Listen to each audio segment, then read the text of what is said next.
Fala galera, eu sou o Carlos E eu sou o Roberto.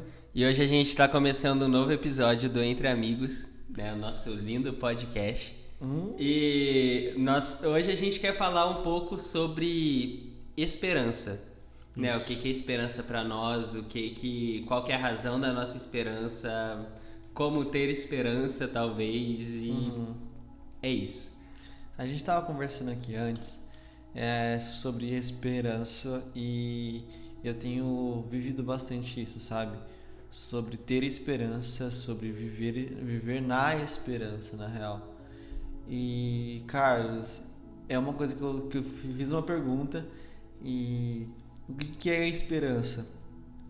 Vamos lá, né? Tipo, sem dicionário aqui, né? Não pesquisamos, mas a esperança, pra mim, é justamente algo que a gente olha lá na frente, que a gente tem um foco de uma fé em algo melhor, sabe? Uma crença de que algo vai estar melhor. Por exemplo, essa pandemia, ter fé que logo vai acabar.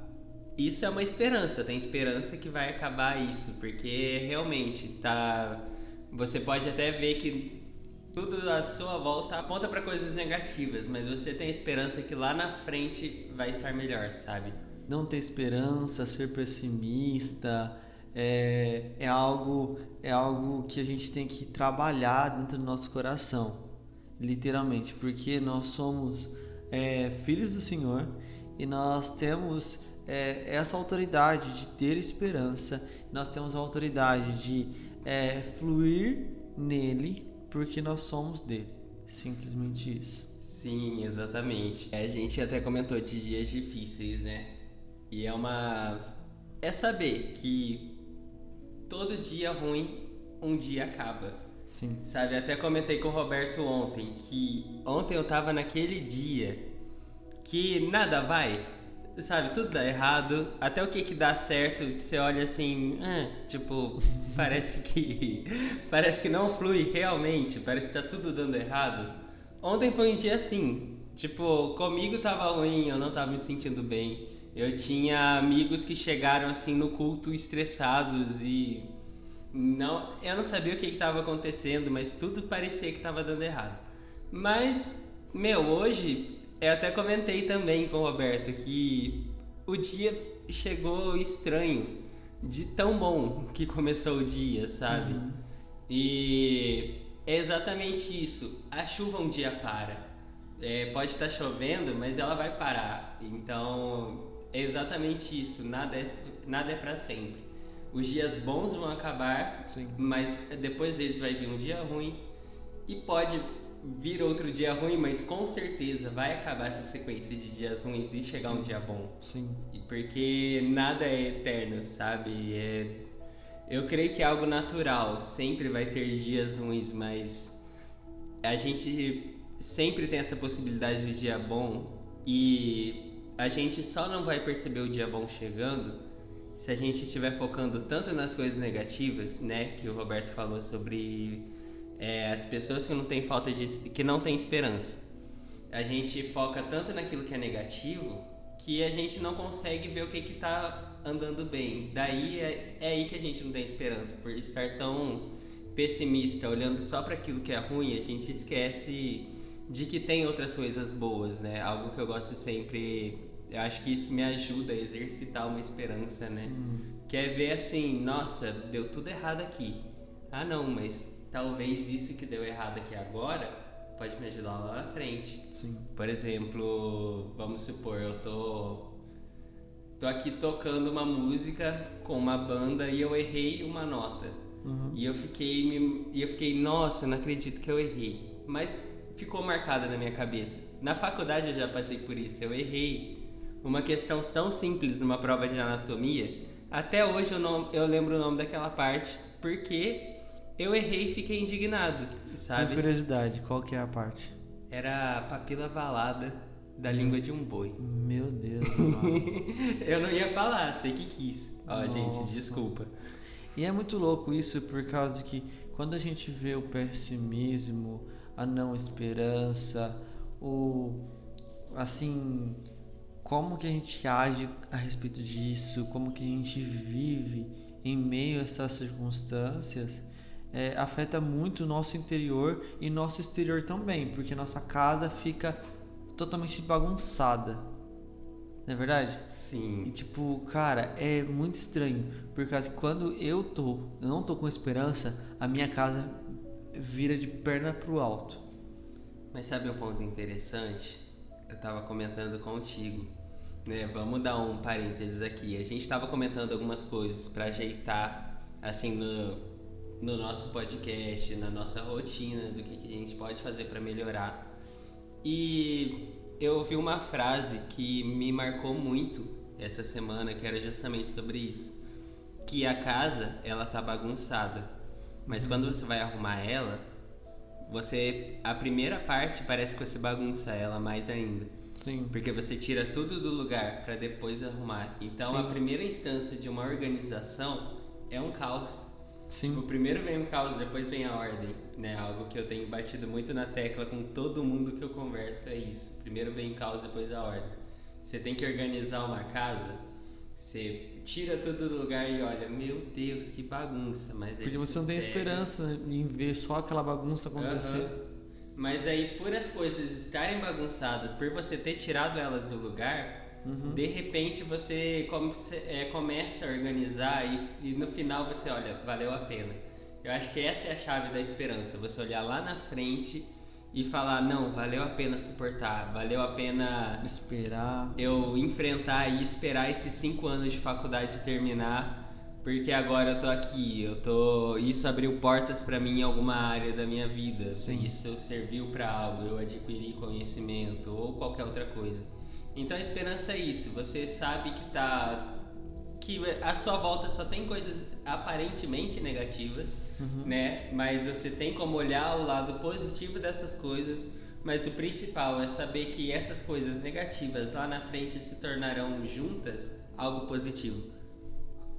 Sim, cara. E uma coisa assim que eu vejo, eu vou falar uma real pra vocês do nosso podcast e tal.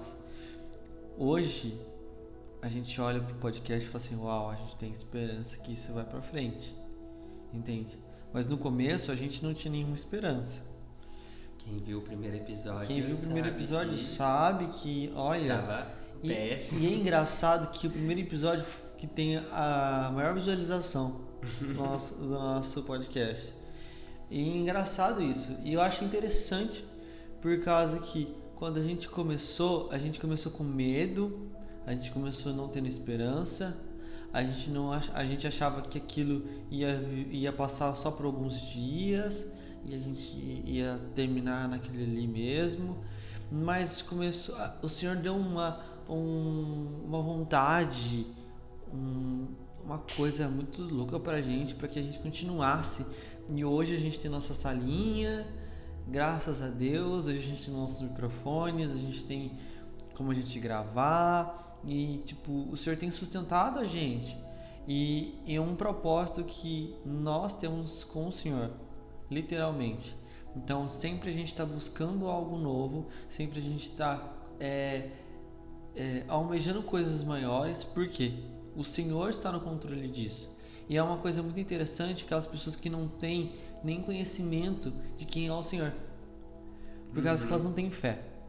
Eu entrei numa discussão um tempo atrás e falando assim, cara, as pessoas que elas não conhecem a Deus, não conhecem Jesus Cristo, elas nunca viram falar, elas têm fé? Depende muito. É uma coisa que eu tenho refletido esses dias por algum motivo, eu não sei nem dizer o porquê que eu tô refletindo nisso, mas é uma reflexão que vem muito na minha cabeça. Que a gente pode até falar, não, eu não sou religioso, mas todo mundo tem fé em alguma coisa, sabe? Todo mundo crê em alguma coisa, tem uma certa religião, sabe? De certa forma, tipo, talvez a religião de uma pessoa possa não ser o cristianismo, mas possa ser, sei lá, vamos dar um exemplo, as pessoas que buscam muito por um corpo perfeito. A religião delas é o culto ao corpo, sabe? A busca por ter corpo que enaltece aquela imagem que elas têm de corpo ideal, né? E Sim. elas estão lá meio que se adorando nessa maneira. Sim. Então, todo mundo tem um Deus, seja um ídolo, seja um Deus, sabe? Então, eu creio que muitas vezes a gente não percebe, mas em alguma coisa a gente deposita a nossa fé. Sim. Muitas vezes é no nosso próprio esforço, algo que eu até comentei antes da gente gravar, né? O Roberto perguntou sobre as pessoas fora do cristianismo, sobre como que elas podem ter esperança. E pode ter em várias maneiras, sendo positivas, né? Falando, não, vai melhorar. Mas pode ser assim, o cara que trabalha a vida inteira, se mata de trabalhar. Por que ele faz isso? Porque ele tem esperança, ele tem fé que lá na frente ele vai se aposentar e vai ter uma vida boa. Ele vai ter uma vida que ele esbanja dinheiro à vontade porque ele ganhou a vida dele se matando de trabalhar lá atrás. Então, é isso que ele crê, sabe? Ele tem a esperança no dinheiro dele, naquilo que o esforço dele pode construir para ele ter essa vida, sabe? E uma outra pergunta que eu fiz para outras pessoas e também me fiz foi assim: a pessoa que encontrar Jesus, por exemplo, depois eu vou dar um exemplo, mas a pessoa que encontrar Jesus, ela vai ter fé? Olha que louco, necessariamente ela tem que ter fé? Bom, se ela encontrou Jesus, Deus está dando a fé, né? Mas o convencimento do coração dela é naquele momento que ela vai conhecer. E a partir disso vai gerar fé. Sim, exatamente. Entende? Então, a pessoa não tem fé, mas o que o Senhor faz para que essa pessoa tenha fé é extraordinário. Entende? A gente passa do nível cultural, a gente passa do nível histórico, do social, para um outro nível que é espiritual. Sim. Acho que a gente tem um bom ponto sobre isso, que é a minha vida. Porque eu era alguém sem perspectiva de futuro nenhuma, sabe? Eu estudava porque eu tinha que estudar. Eu tava lá na escola porque meus pais pagavam e eu tinha que ir, sabe? Daí eu não pensava assim no futuro. Eu pensava, o que eu quero fazer? Vou fazer agronomia? Beleza. Daí de repente, não quero agronomia. Não encaixa pra mim. Então eu vou fazer veterinária, beleza. Comecei a lutar pela veterinária, mas eu não tinha essa perspectiva de futuro. Qual que era a minha vida? Eu no meu quarto, com Deus, mas eu não sabia, né? Então era eu e o computador jogando um jogo, porque no jogo eu me sentia alguém. É algo assim, totalmente deturpado. Eu lembro muito bem como eu era naquela época. E pra mim é uma mentalidade totalmente deturpada. Minha vida era o jogo. Tá, calma aí. Mas a gente não tá julgando as pessoas que ficam o dia inteiro no computador, tá? Fica tranquilo. Sim, não é julgando, mas falando como eu vivia. Porque uma coisa é você joga porque gosta.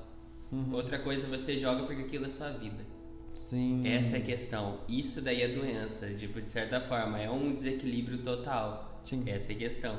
E um dia eu encontrei a Deus. Um dia uma pessoa me chamou para ir para a igreja e eu falei, em casa só tem briga, não tá legal, eu não faço nada. O que custa arrumar um rolê de sexta-feira à noite? Era assim que eu enxergava. E o que acontece? Chegou uma hora que eu vi as pessoas buscando a Deus com o coração e eu ficava assim, mas como é possível, sabe? Como que esse povo tá aqui cantando essas músicas e realmente se entregando desse jeito? E daí eu começava, tipo, o grupo que eu ia na igreja, a galera do nada, eu lembro muito bem que eles sentavam, eles iam lá na frente, mas eles gostavam de ficar no fundo, o que pra mim nem encaixava, porque eles queriam ir lá na frente adorar, mas eles queriam ficar atrás de todo mundo, quando na minha cabeça, se você vai lá na frente, você quer ir lá na frente mesmo, não ficar no seu canto, sabe? Sim. E de repente eles davam a mão, todo mundo. Daí a gente tava lá com as mãos dadas e Daí eu fechava o olho. Eu ficava o tempo todo com o olho fechado e orando, Uau. tipo... E a oração mais sincera, eu acho, que eu fazia na época era: Pai, se você existe... Eu chamava Deus de Pai e mal acreditava. Se você existe, me dá uma prova, se mostra pra mim. Uau. E no final, cortando longos processos, né? Eu jogado na praça, chorando que nem um bebê, por sentir uma compaixão que Deus me deu, sabe? E Sim. a partir disso, Deus foi me dando essa fé. Sim. Tipo, foi depois que Ele me fez sentir aquele amor tão grande que eu fui jogado assim no chão e de repente essa fé foi sendo gerada em mim e consequentemente a esperança, porque eu fui descobrir que o sofrimento que a gente tem hoje não se compara à glória que a gente vai ter futuramente. Se colocar numa balança, a glória ela vai pesar muito mais, então é isso que vale a pena. E é engraçado, um parênteses aqui, que antes de eu me converter, eu fazendo piadinha suicida, que pra mim é totalmente infantilidade, com todo respeito se alguém que faz, mas né? E eu falava assim, olhava para meus amigos e não, mas morrer é lucro. De repente eu tava lá lendo a Bíblia como novo convertido e leio: viver é Cristo e morrer é lucro. Uau. Sabe? Eu creio que isso era muito a palavra de Deus já sendo escrita no meu coração muito antes. Eu acho muito interessante, cara. Eu acho muito interessante a sua história. Cara, um dia a gente vai fazer só um podcast contando a tua história de vida, contando o que você vivenciou com o Espírito Santo, com o Senhor, no seu secreto. E assim, é incrível a história do Carlos. Acho que tem que ser compartilhando experiências, Sim. tipo, não só minha, porque a sua também tem coisas... É um pouquinho louca também. Uhum. Assim, a minha história, cara, com esperança é que eu sempre fui uma pessoa da igreja. Olha que louco. É dois viés aqui totalmente diferentes. Eu sempre fui da igreja, sempre pensei em coisas da igreja, sempre trabalhei na igreja, mas eu sempre estava fora da igreja. Mais fora do que dentro. Por quê?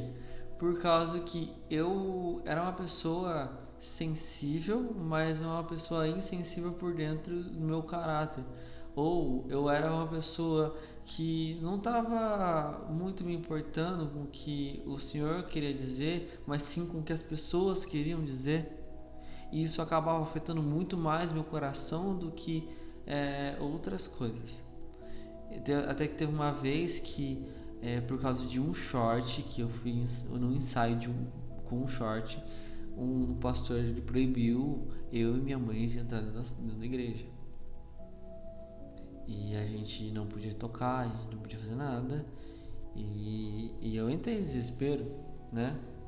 Mas eu e minha mãe, a gente ficava do lado de fora da igreja, escutando a palavra. Uau. Então assim, por quê?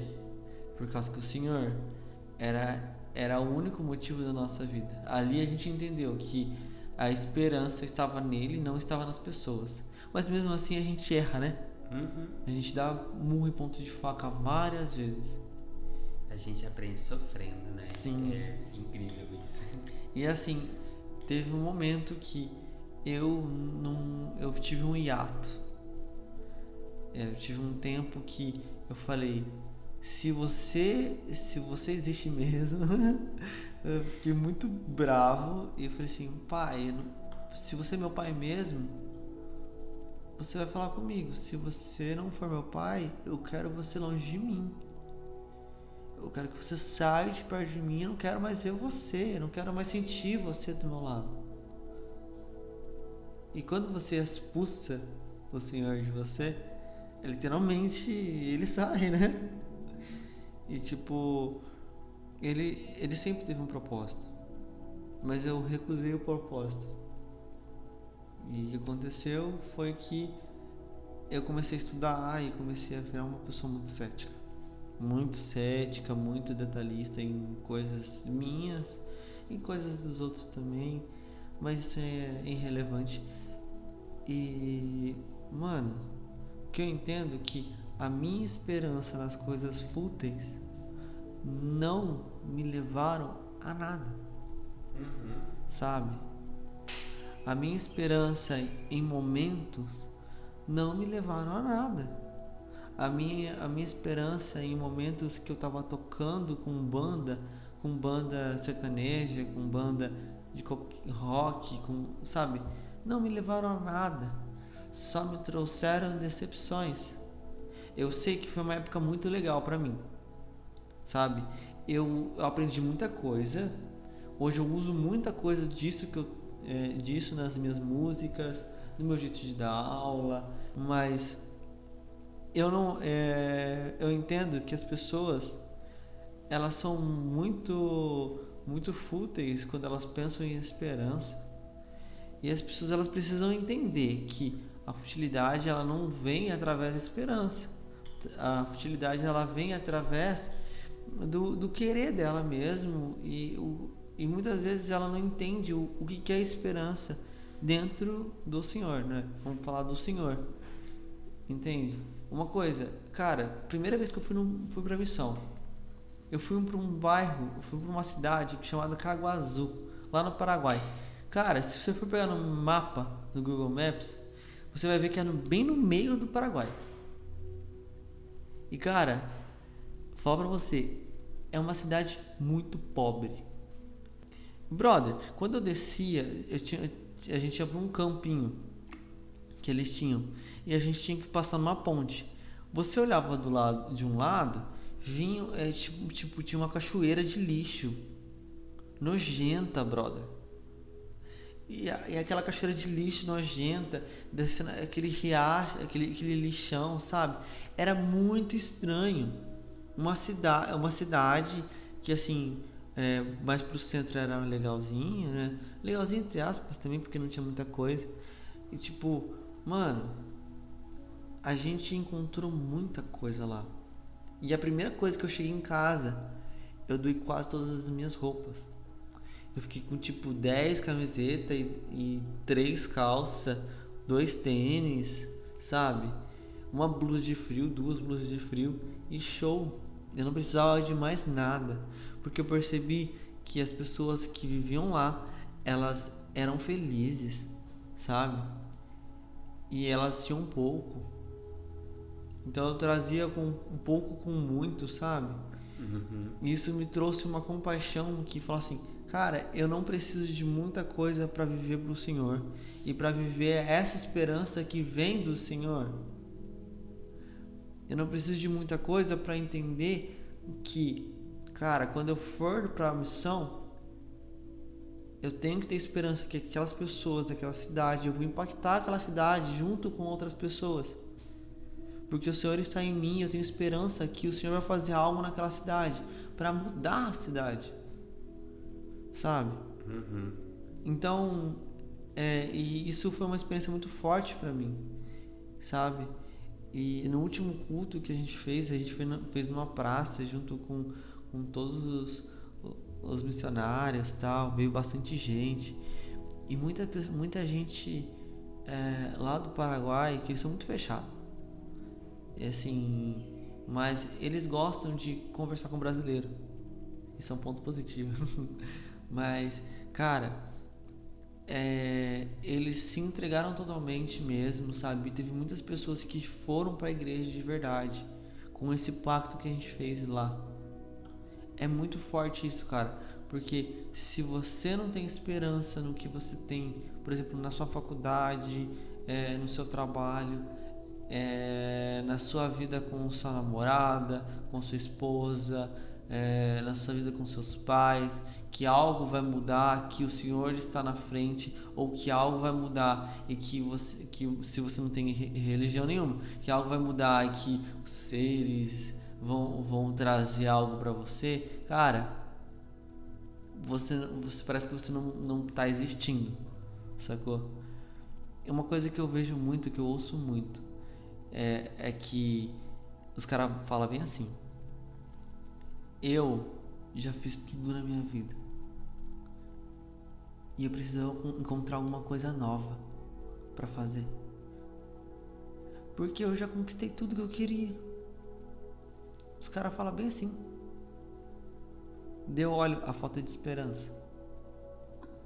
Eu acho que falta uma esperança aí no meio de tudo isso, que é Jesus Cristo. A maior esperança, que o resto das coisas que eles conquistaram, foi assim: nossa, eu conquistei quase nada, brother. Acho que eu conquistei nem metade do que eu queria, nem metade do que o Senhor queria pra mim. Entende? Quando essas pessoas encontrarem Jesus Cristo verdadeiramente, sabe, elas vão entender que Jesus é a grande esperança que nós temos que ter. Eu vejo muito isso já na Bíblia, né? Mateus 7, se eu não me engano, que é a casa construída sobre a rocha.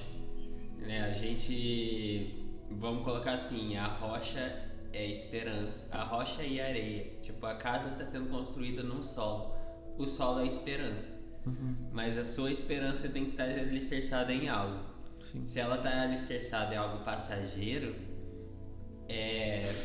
ela vai vir chuva e vai derrubar a casa. Sim. Mas se ela foi bem cavada e colocada na rocha, sabe? Então ela vai ficar firme. Então eu vejo isso muito, que é sobre ter esperança naquilo que realmente é eterno, sabe? Por exemplo, eu podia na época que eu comentei, né? Eu poderia ter esperança em, eu vou ganhar dinheiro jogando, vou fazendo stream. Na época não tinha muito isso, né? Então eu não tinha perspectiva de ganhar vida com isso. Mas eu conheço adolescentes na minha igreja que falam: não, vou ficar rico jogando Free Fire. E o cara pode? Talvez ele pode, mas uma hora o Free Fire ele vai parar, todo jogo para. Os jogos que eu jogava na época, eu acho que o único que continua assim, com bastante gente jogando, é Minecraft, mas porque a visão do jogo é totalmente diferente. Sim. Tem muita coisa pra fazer, mas todo jogo uma hora para. Então é realmente isso. Às vezes eu tô aqui, eu tô precisando de algo, eu descubro uma maneira de ganhar dinheiro, e aquilo vira meu alicerce, vira a esperança que eu tenho pra ter minha vida tranquila. De repente aquilo para de dar certo. O que eu vou fazer? Vou me desesperar ou vou tentar me reinventar, sabe? Porque se a sua esperança está firmada em algo passageiro, uma hora isso pode ser abalado, sabe? Mas quando você conhece a Deus, você percebe que não tem mais nada que você possa fazer, sabe? Você não consegue ver futuro sem Ele, porque você vê como que Ele é tudo que você procurou a vida inteira. Eu tava até falando com uma amiga esses dias, tipo, eu não consigo fazer um plano que Deus não esteja no meio. Tipo, já comentei alguns com o Roberto, né? Tipo, por exemplo, o que eu quero fazer quando eu me formar. E, é incrível. Parece que tudo que eu quero fazer, Deus está no meio. E isso é muito bom, porque significa que Ele mostrou pra mim que a única coisa que eu preciso na minha vida é Ele, né? Só a graça dele basta. Então Ele é a esperança maior, Ele é o alicerce que eu tenho e é tudo que eu preciso. Mas às vezes a gente pode ter esperança firmada em coisas passageiras que não vão pra frente, simplesmente. Então é justamente sobre isso, é ter esse foco no lugar certo, sabe? Porque Ele mostra a esperança eterna, a esperança da vida eterna, que nada pode tirar essa esperança de nós. Então essa é a chave mais importante. Eu vejo muito que o Senhor ele tem feito grandes coisas em nossas vidas, e que através dessa esperança, desse entendimento, nós entenderemos o que é que o Senhor tem para nós. Simplesmente isso. O que eu sinto, o que eu vejo, o que eu falo, tem que ser a esperança do Senhor. Tem que ser a idealização do reino de Cristo Jesus, porque Ele que vai trazer algo novo para nós. Eu sempre estou com a música da Kemuel na minha cabeça. Eu quero viver algo novo, e o Senhor sempre me falou a respeito disso. Viver algo novo e ser totalmente dele. Cara, quando a gente tem esperança no Senhor, é a gente ter a esperança e ser total dele. Isso é perfeito, cara. Perfeito. Sim. É isso, eu acho que não tem nem mais o que a gente falar, sabe? Porque a gente comentou, né, logo no início, puxando pra a introdução, que a gente falaria o que é esperança pra nós e a razão da esperança. E essa é a maior razão da esperança, né? Então, é basicamente isso. Então, eu oro mesmo assim que se você não tem assim uma esperança firmada em algo realmente, em algo eterno, que Deus venha realmente encontrar o seu coração e firmar isso, sabe? Mostrando realmente que Ele tem algo maior para a vida de todos nós, sabe? Ele Sim. tem grandes propósitos e tudo mais, sabe? E é isso, gente. Cuida das nossas redes sociais, cuida dos nossos Instagrams pessoais também, que vocês sejam felizes e com esperança no Senhor, que acho que é isso que satisfaz nosso coração e que tem que satisfazer nosso coração. Em breve vocês vão saber de muita coisa que vai acontecer no nosso podcast, então fique ligado. O Senhor tem feito grandes coisas e a gente tem planejado grandes coisas com Ele. Amém? Tamo junto, tchau. É nóis!